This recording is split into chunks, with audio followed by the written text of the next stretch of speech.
I only woke up just 1 minute after my husband and got slapped across the face. I didn't cry. I got up quietly, picked up my brush and fixed my hair. Then I changed into clean clothes, tied my apron, and rushed to prepare breakfast for the whole family before he even left the bathroom. Even when I tried my best to be the perfect wife, he always found something to scold me for. My daughter watched in silence, her eyes full of pain, but she couldn't help me. Her own life was a cage, too. He had forced her to drop out of school to work small jobs while only our sons were allowed to study. I didn't sit at the table. I just stood and served everyone else quietly. After they left, my day was far from over. From the other room, my paralyzed father-in-law yelled for me. I went in and pulled open the curtains. His hands wandered toward me. I flinched, but I said nothing. I had 4 jobs to get through that day. The first was cleaning for a wealthy family. I watched their daughters wear beautiful clothes and go to school, things my own daughter could never have.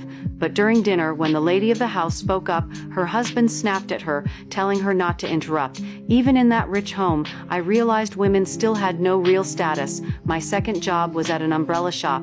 I had to train a new apprentice who barely knew what he was doing. Then I learned he was making double my pay.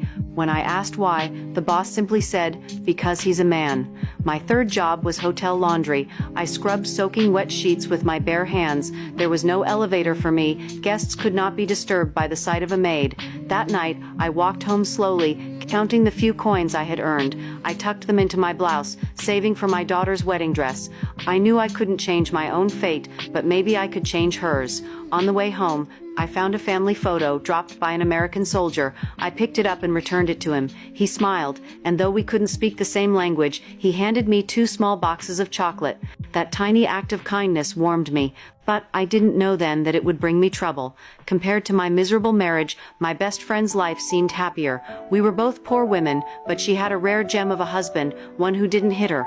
That evening, as we said goodbye, she invited me to help her make jam. I told her I had to ask my husband first.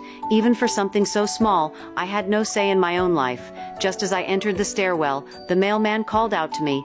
Usually, letters were only for my husband, but this time, the envelope had my name on it. I froze. I stared at it for a long moment, then took it upstairs. Back home, I sat beside the sewing machine and carefully opened the envelope. My eyes widened in shock.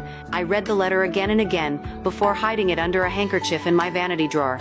Then I took out my secret savings, the coins I had hidden in a small metal box in my underwear drawer, the only place my husband would never dare touch. After that, I got up and prepared dinner like nothing had happened. At the table, my son and daughter started bickering. I quickly gave them chocolate to lighten the mood. They cheered and grabbed for the treats, but my husband noticed.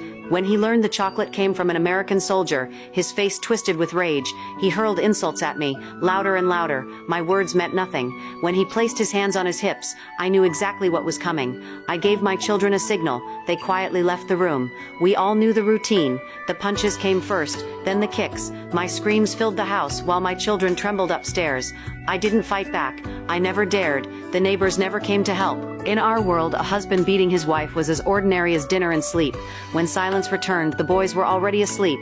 Only my daughter was still awake, wide-eyed with fear. My husband changed into a fresh shirt, then ordered me to spray him with cologne before he went out for the night.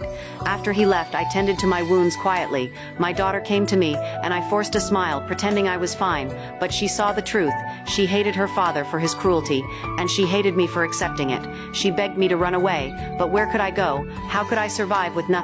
That night, I opened the letter again. I read it slowly, word by word, and this time I made a decision. I was going to change my fate. I would attend the meeting where Italian women were voting for the very first time.